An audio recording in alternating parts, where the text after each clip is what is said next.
તસાડીથી Kosamba mercantile બેંકની ચૂંટણી તોફાની 2 કલાકથી બેંક અંદર અને બહાર ખેંચતાણ ચાલુ છે। હોબાળાને કારણે પોલીસ કાફલો ઘટના સ્થળે પહોંચ્યો છે। 2.5 વર્ષની પ્રમુખની ટર્મ પૂર્ણ થતા પ્રમુખની ચૂંટણી 15 ડિરેક્ટરોમાં 2 સસ્પેન્ડ 1 રાજીનામું આપ્યું છે। પ્રમુખની ચૂંટણીમાં 11 ડિરેક્ટરો મતદાન કરશે। પૂર્વ એમડી પરેશ શાહનો મત હાર જીત નક્કી કરશે। દેવેન્દ્રસિંહ ચૌહાણ ગ્રુપના સમર્થકોના સૂત્રોચ્ચાર થયા છે। અને એની અંદર ચેરમેન, વાઇસ ચેરમેન, એમડી અને જોઈન્ટ એમડીની 2.5 વર્ષની ટર્મ પટે છે એટલે નવા હોદ્દેદારોની નિમણૂક થવાની છે। એની અંદર અમે ટોટલ 12 ડિરેક્ટરો છે।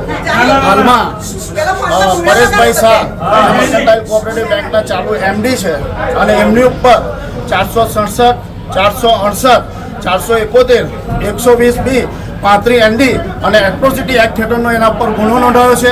એણે મરેલા માણસને 2 વર્ષ પછી જીવતો બતાવી પોતે સ્ટેમ્પ વેન્ડર હોય અને એને દસ્તાવેજ કરેલ છે। આટલો મોટો ગુનો એના પર હોય, આટલા દિવસથી એ ફરાર હતો અને આજે પોલીસ એને બંદોબસ્ત આપે છે અને એમ કહે છે કે એમને મત આપવા દો, મત આપી દે ત્યાર પછી અમે એમની ધરપકડ કરીશું। તો શું આ કે વ્યાજબી છે? એ આરોપીને પોલીસની રૂબરૂમાં આવતો હોય તો આરોપીની ધરપકડ કરવી કે નહીં કરવી? આરોપીને પોલીસ છાવરે છે।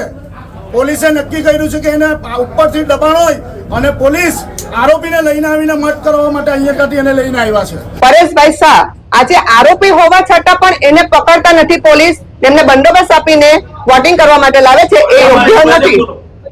અમે પણ ભાજપના છીએ, ઉપરથી એ લોકોને પ્રેશર છે તો અમને બંદોબસ્ત આપે છે ને અમારી પાછળ જે બ્લેક શર્ટમાં ભાઈ છે તે આરોપી છે।